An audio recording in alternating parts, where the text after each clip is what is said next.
Déjà, on doit le définir comme étant une suite d'événements psychiques vécus dans le mental pendant le sommeil.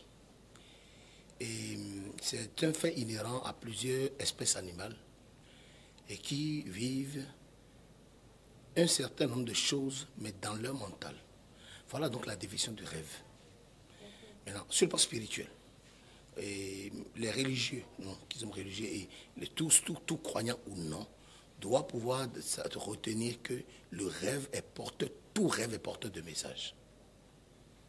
Que nous parlons de rêve oublié, nous allons d'abord savoir que c'est un fait, c'est des faits que nous avons vécus. Mais au petit matin, on a tendance à oublier. Maintenant, je vais vous expliquer d'abord ce qui se passe d'abord au niveau des rêves oubliés. C'est d'abord un message, tout rêve oublié porte un message très important. Maintenant, tout est une question dans la vie de niveau spirituel. Lorsque on sent que vous êtes faible sur le plan spirituel, des gens peuvent vous faire vivre des choses en esprit, mais vont les effacer de votre mémoire. Donc, généralement, les rêves oubliés sont les rêves les plus importants. Je m'en réfère à la Bible, nous sommes dans Daniel 2, vous allez constater que le roi Nebuchadnezzar a eu un songe. Il a eu un songe qu'il a oublié totalement, il ne s'en est pas rappelé. Il a appelé les satrapes, il leur a dit, expliquez-moi le songe. Je veux que vous me donniez d'abord le songe et que vous puissiez en plus l'explication.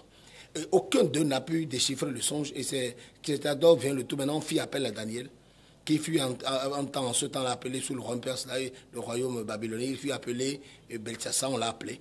Et quand on l'a appelé, on lui a dit, oui, dis-nous le son, on lui a posé les mêmes questions. Et il a pris d'abord du temps.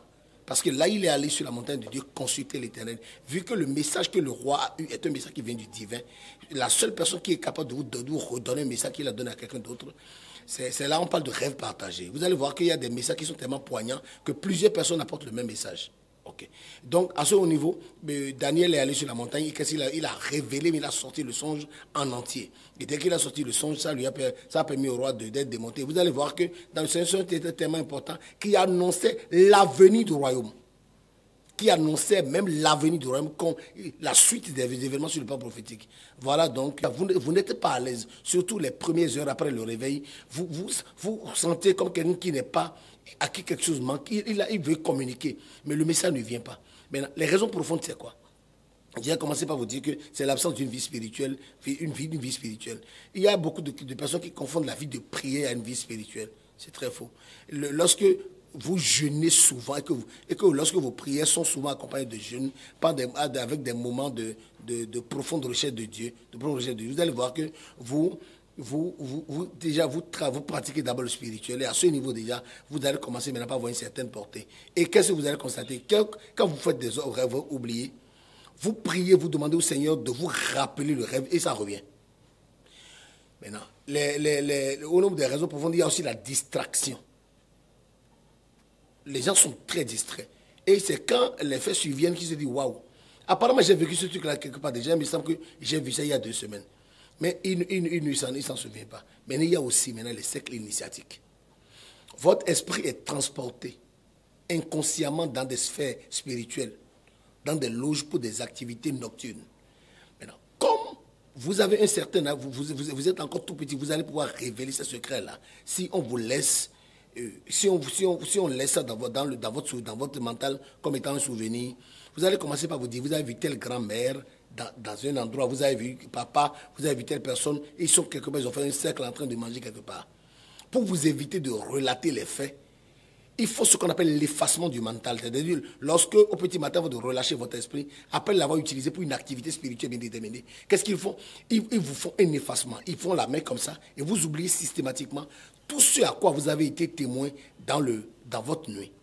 Toujours est-il qu'au réveil, votre corps ne se comportera jamais comme quelqu'un qui n'a rien vécu. Vous avez l'impression d'avoir déjà opéré dans un autre monde.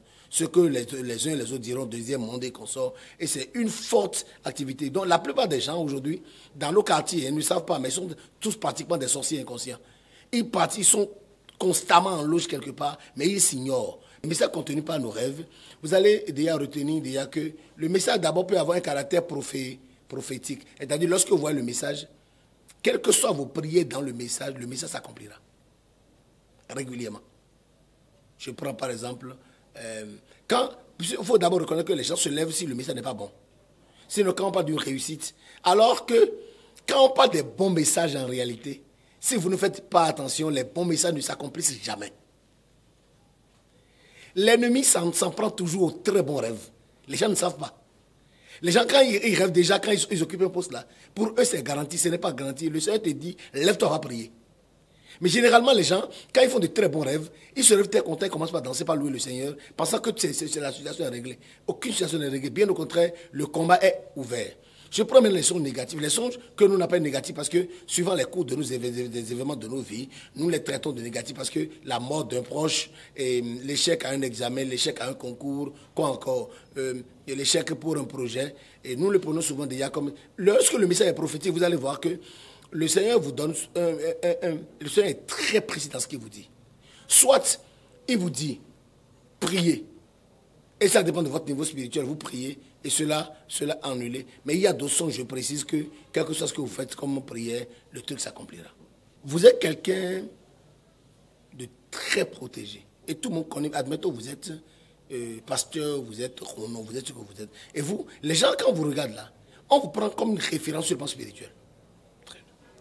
Et vous avez un songe dans lequel vous voyez en train de fuir devant un petit enfant. Cela signifie clairement déjà qu'il y a quelques jours, quelqu'un a réussi à vous descendre sur le plan spirituel. Et toute la barrière que vous avez mise dans votre tête là est déjà ôtée. Donc, souvent ces rêves-là s'oublient. Et si vous les oubliez, tout de suite dans votre vie spirituelle, qu'est-ce qu'on va constater? Des choses qui selon vos proches, ne peuvent pas vous arriver. Je prends par exemple les couches de nuit. Les couches de nuit, par exemple, quand je prends des gens qui arrivent à avoir des couches de nuit, je peux être un peu sévère, hein, mais ça n'arrive qu'au bébé spirituel.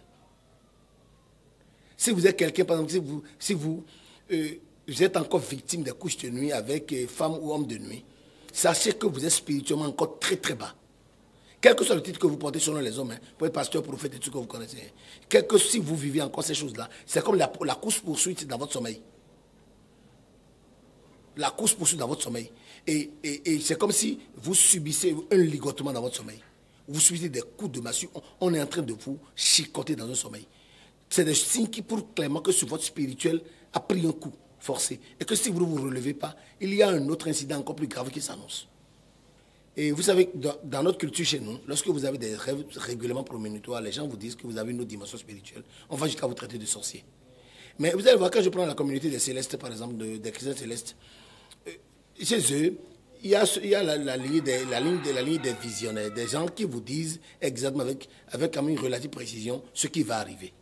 Mais il y a certaines personnes qui pensent que ce qu'on dit là, c'est du racontard. Ça n'a jamais été un songe ou une révélation qui vous concerne, n'a jamais été du raconteur. Vous allez vous lever dans le message qui a été libéré et vous commencez maintenant par vous lever dans la prière parce que, vous savez, un enfant ne peut pas avoir deux pères. Tout le monde n'a été créé par qu'un seul père, c'est le Créateur. Que les gens passent par X, Y, pensant le trouver, c'est très faux. Il n'y a qu'un seul chemin qui mène. Je ne pourrais proposer déjà généralement le jeûne et la prière. Maintenant, quand je descends dans le monde a beaucoup de solutions pour que des choses n'arrivent pas. Je me dis, qui vous souvient, je ne sais pas si vous le savez, avant, lorsque vous faites un mauvais songe, on vous dit d'aller faire 7 fois le tour des tas d'ordures. Ça, c'était avant ça, au temps de nos pères. On vous dit d'aller faire 7 fois le tour, ou d'aller le raconter, d'aller dire le songe sur un tas d'ordures et de faire dos à ça pour que ça n'arrive pas. Ça, c'est des choses que nos pères avaient proposées. Mais pour tous ceux, les mesures qu'on prendra, vous me suivez bien, les mesures qu'on prendra ces mesures dépendront naturellement de votre croyance et de la communauté à laquelle vous appartenez. Vous me comprenez? Si vous êtes dans un ordre religieux bien déterminé, par exemple dans un vaudou par exemple, hein, c'est sûr que votre guide spirituel là-bas aura des manières à vous proposer. Mais pour ce qui, moi, me concerne, et puisque moi, je suis serviteur de l'Éternel, ce que moi, je propose aux uns aux autres, c'est d'abord le décryptage du message. Ce qui d'abord est un don. Qui vous souvenez, on a dit que le don d'interprétation des songes. Ce n'est pas dans n'importe qui. Dans la Bible tout entière, on a vu deux personnes le manifester. Il y a Joseph et Daniel qui l'ont manifesté. Mais nous sommes au temps aujourd'hui où les dons sont répandus et beaucoup de personnes aujourd'hui, les prophètes, les apôtres, les hommes de Dieu, peuvent décrypter parce qu'il y a un grand fait, le décryptage du message.